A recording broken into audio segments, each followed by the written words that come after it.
What's going on, YouTube? This is Jim Afanis, and today I want to talk to you guys about one of my absolute favorite game series of all times.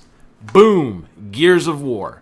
Now, obviously the Ultimate Edition has come out quite some time ago, but as you guys know, I was a pretty late adopter to the whole Xbox One scene, and I've been slowly getting games that are Xbox One exclusives and games that are near and dear to my heart, like Forza, Halo, and now Gears of War. I've had an opportunity to play it for about 3 hours now. I haven't even touched the single player. I could pretty much repeat the script to you at this point. I've played it so many times on the original, the Xbox 360 version, and I was really more interested in the multiplayer. First and foremost, I was absolutely blown away by the 60 frames a second. That looks so gorgeous. You know, it's funny when you have a game that is very near and dear to your heart. For me, Shadow of the Colossus. I love that game. And I can close my eyes and picture what that game looked like when I played it. I look at it today and it doesn't look like what I thought it looked like. Thankfully, the guys at the Coalition have made the Gears of War Ultimate Edition look like what I thought it looked like. Obviously, it doesn't. And when we get our backward compatibility here in a week or so, you can put that to the test for yourselves. But I can tell you that this game looks incredible. It's very, very detailed. 60 frames a second throughout. It's just amazing. There is a couple things that frustrate me graphically, though. It suffers from the same stuttering that Halo 5 does. And I don't mean stuttering in terms of the frame rate will just chug. I mean, sometimes, like if you're doing a roadie run and a teammate is next to you reloading, it almost looks like flipbook animation. It drops to an extremely, extremely low frame rate. And it looks very jarring out of place. If you remember when you were a kid, you had those little handheld games like Mr. Game & Watch or like Pitfall or whatever, and the guy was like had predetermined motions where like he'd be like this, then you press left and suddenly he was like this or something. That's what this looks like. It's very, very glaring in Halo 5. I've talked about that at length in my other video, and it's glaring, unfortunately, on Gears, and I don't know why that is. I speculate. I am just making this up. I just feel like there's so much shit going on in the background of my Xbox One that it's taking away from the game. And I know that there was a lot of discussion a while ago about them taking away some of the manager's reserves, so to speak, from the Kinect and putting that back into the processing of the Xbox One. And I think they need to take it a step further. And I could almost guarantee that if you could just have the game launch and turn all that other shit off, I really think the games will look even more incredible. Obviously, I'm a little heated about this because I'm a huge Gears head, and it's frustrating to me that a game which is so gorgeous suffers from these very odd stutters in frame rate and in performance on certain aspects of the screen, and it shouldn't be that way. It just shouldn't be that way, and it's frustrating beyond belief. Yes, it's a nitpick. Absolutely, it's a nitpick, but when I'm paying MSRP $40 for a game that is supposed to be the Ultimate Remastered Edition, I expect perfection. And on top of that, there's a lot of stuff in this game that I felt like they just kind of met the mail on, and I think they could have taken it further. There's no horde mode. There's no...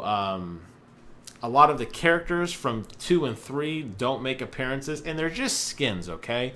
There's no reason. You might say, hey, Jim, Horde mode was a Gears 3 thing. If you want to go play Gears 3, go play Gears 3. This is the original Gears of War remastered. Okay, point taken. But character skins, that is such an easy thing to do. I don't know why there was such an array of character skins in Gears 3 that do not make it over to this game, and I don't understand why. Why can't we have Thrashball Cole? It's a skin. You already have Cole in the game. You already have his voices in the game. Just change the way he looks, right? Why is that so hard to do? I don't understand that. So I feel like there's some corners cut there, and that's a little frustrating. But the gameplay, that's where it shines. And if you look at my score, and I don't know if you can look my profile up online, I suck. I used to be good long, long ago when I had just when I was playing Gears 3 like religiously, I was pretty good. I'm not very good anymore. I'll be gracious if on a normal team deathmatch I get 3 kills is probably a good round for me.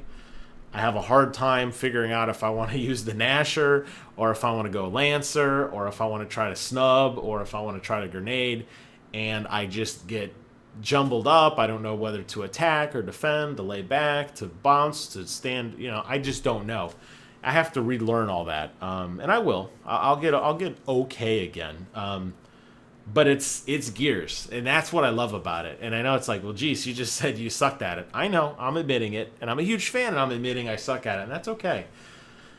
But it's definitely Gears. They did a complete fan service in terms of gameplay. They did not change anything, good or bad. The very slow turning, the way when you aim and you're holding iron sights and walking, you're like crawling around. The way the camera bobs during roadie runs, it's all there and it's all glorious. And I'm so grateful that they stayed true to the core design of this game. Yes, I wish they would have added Horde mode. Yes, I think there's a lot of other character skins and a lot of other maps and a lot of other things that could have been made this game better. I think the Retro Lancer could have made this game better. But they stayed true to the original Gears experience, for better or worse, and on the control side of things, it shines. And I like that. It's that experience. I think the modern players, the guys who grew up a little bit after I did, who weren't really exposed to what kind of Gears' control scheme was like and what the state of multiplayer was back when the original Gears came out on the 360, I think a lot of those people are probably going to shy away from this and say, I prefer the Call of Duties and the Halos and the Destinies of the world because I'm more comfortable with the first-person, more twitchy style gameplay, as where Gears is very slow, methodical. Yeah, and you get your flurries when you're doing some rolling around and wall bouncing at point-blank Gnashers, but the reality is a lot of it is... it's really like a chess game, if you really want to think of it that way. And they stayed true to the vision, and I thank them for that. I thank the Coalition and Rod Ferguson for that. It's amazing. It's really, really good on that aspect. I haven't played the story. I'll get into it eventually. I'm not really concerned with it. It's not going anywhere.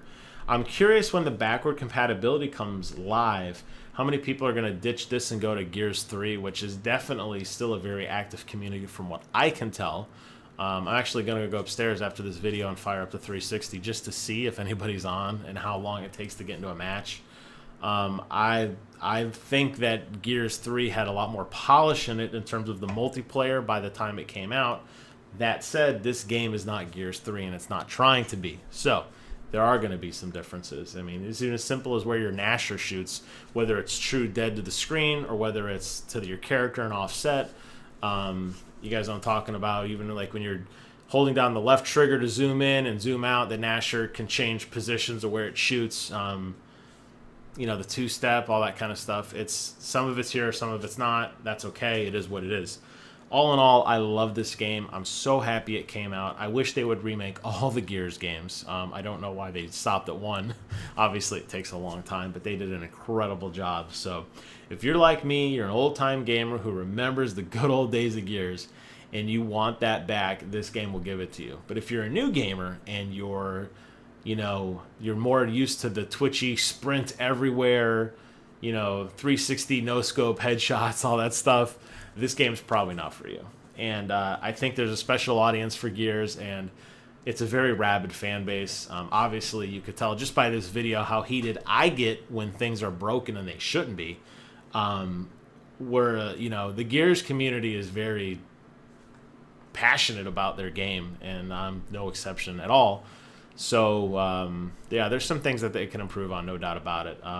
I think this lays some great groundwork and some very high expectations for Gears 4. I know we'll be getting more information about that next year. So, anyways, that's just my thoughts. If you have an Xbox One and you liked the original Gears, you got to do yourself a favor and pick up this game.